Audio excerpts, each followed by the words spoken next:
Welcome to the Humble ISD Advanced Learning Podcast, where our goal is to talk about anything and everything related to advanced learning in less time than it takes for you to get from home to school or work. I'm Dr. Tong Udikrit, the Director of Advanced Learning for Humble ISD. We're privileged today to be joined by someone who truly understands gifted and talented education in Texas.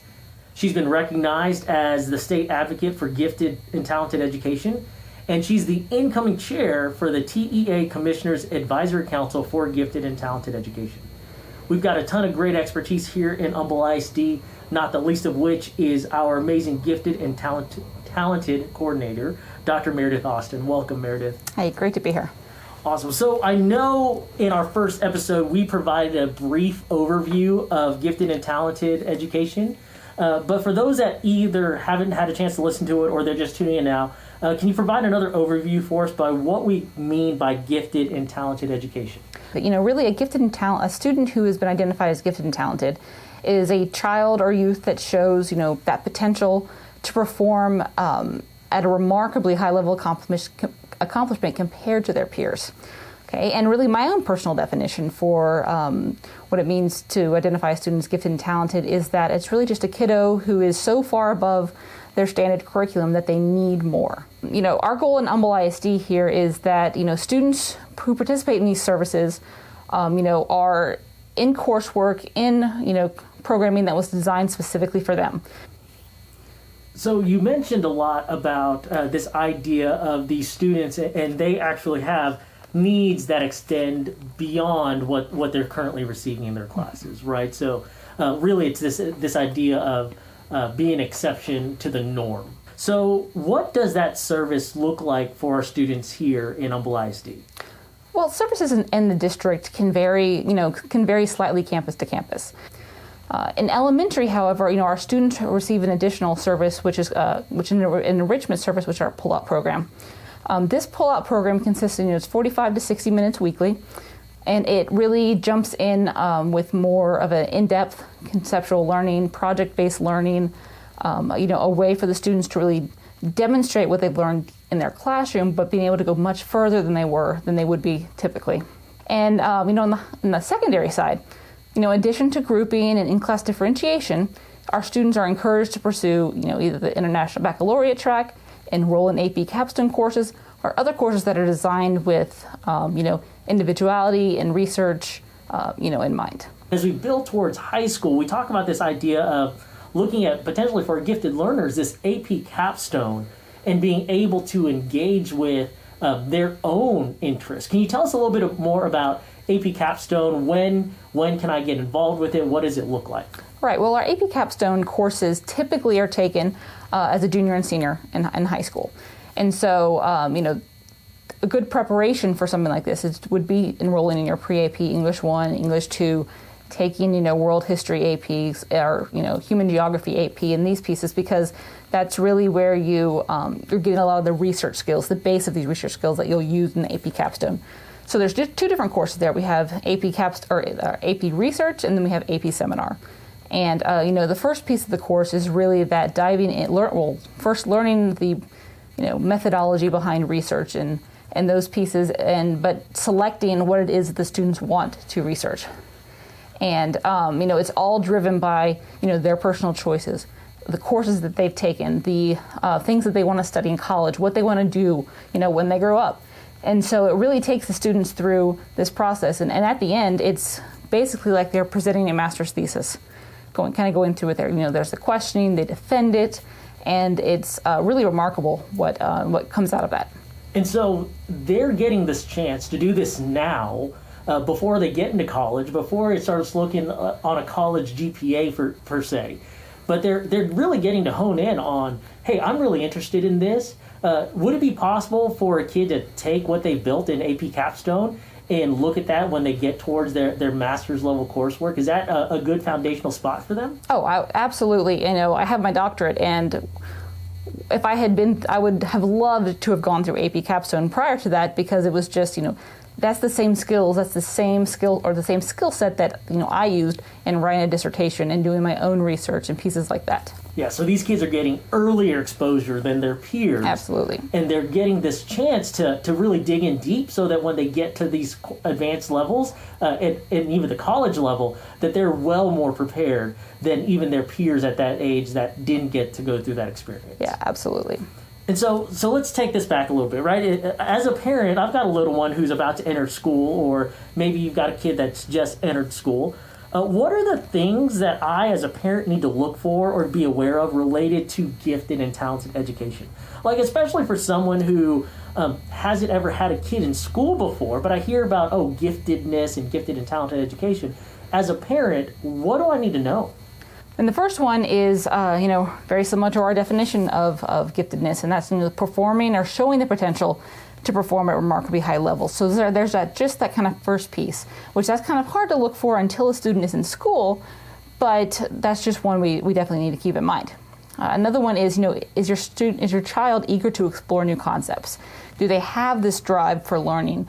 Do they like learning? Is this just something that's always been, they're always asking these questions, they're always wanting to know more? Another one is exhibiting some intellectual intensity. So an intellectual intensity really is just this drive to kind of live in the mind, live in, big picture, live in even details, just having this, just this intensity. Another thing is that usually our gifted students, or not usually, typically gifted students have an ability to interact well with adults or older students as well. So that, they might be that kid that's always off talking to the aunts and uncles, and they just, they have that chance with them. There might be the kid that's always standing up at the front of the classroom and talking with the teacher. Another one is we'll kind of hit these two together, using alternative processes and kind of thinking outside the box. Just doing things differently, not necessarily in terms of academics or terms of learning, but things are just done just a little bit differently. The last one here, kind of for the academic side, are they have really intense interests. So these are your kids that play, say, Zelda, the video game Zelda, and they know every single thing about the world. They know every single thing about each character. They can give you the history. They know, where to buy this item, how to fight this thing, and they know every single little detail in there. And so, obviously, it doesn't have to be related to video games, but it has that, that interest. But sometimes you might just look at it and be like, why do you care so much about this? And then kind of on the social side, a lot of times in our gifted students, we see that they're very sensitive to bigger issues, deeper issues of human concern. If you have these, natural disasters, they're really hung up on this. They really want to know about it. Another one, a lot of times, they can be very self-aware, meaning they're very in tune with, when, they feel like they may not fit in, or they feel like they're just doing something differently, and kind of some pieces like that. So it really sounds like, you mentioned, some of these things like thinking outside the box or having some intense interests. Mm-hmm. I can see how that relates later on when if I've got a little one that's younger, as they move on, and we talked about this AP capstone and this research, how, can I take my Zelda interest, right, and can I turn that into a research project? That'd be a great research project to hear absolutely. about. If I looked at all of those characteristics you mentioned, and I'm looking at my son, I'm looking at my daughter, and I say, wow, I'm seeing a lot of these characteristics in my own child.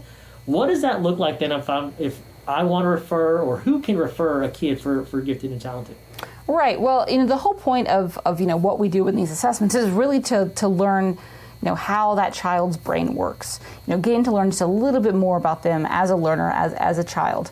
And the process typically every fall is when we have an open referral period. But the process is, parents need to make the online referral. Teachers can refer, can contact the parent and say, yes, please, put in this referral for your student. But there's an online referral that we have every year just for those pieces. Part of that, though, is where we gather the information from parents about their perceptions, what characteristics they see, what makes them feel like they think that their student needs to be receiving more than they're currently able to receive in a regular classroom. Part of the process also includes ability testing, which is, that's looking at things like, how do they use numbers, solving different types of puzzles, pieces like that. And then the final piece is, achievement testing. Currently, where are they in their schoolwork? Where are they in terms of math ability? Where are they in terms of their reading skills as well? And so, as I'm a parent, so I hear about all this. Okay, I've heard from a teacher, or I think myself, hey, I think my kid's got some of these characteristics, and I go on and I do this online referral. What happens after I put my kid's name in the hat? Right. Well, all that information, that first piece is gathered from you. Additionally, we ask the teachers about, their work habits in the classroom, how they think in the classroom, how they ask questions, how they answer questions, pieces like that. And it really has been much more of a holistic view of what we're looking at there. Yes, the students are tested with some assessments and those pieces go in, but we also have the ability to look at work samples if necessary. We have the ability to look at other test scores that they may have to kind of show this either higher level of ability or achievement.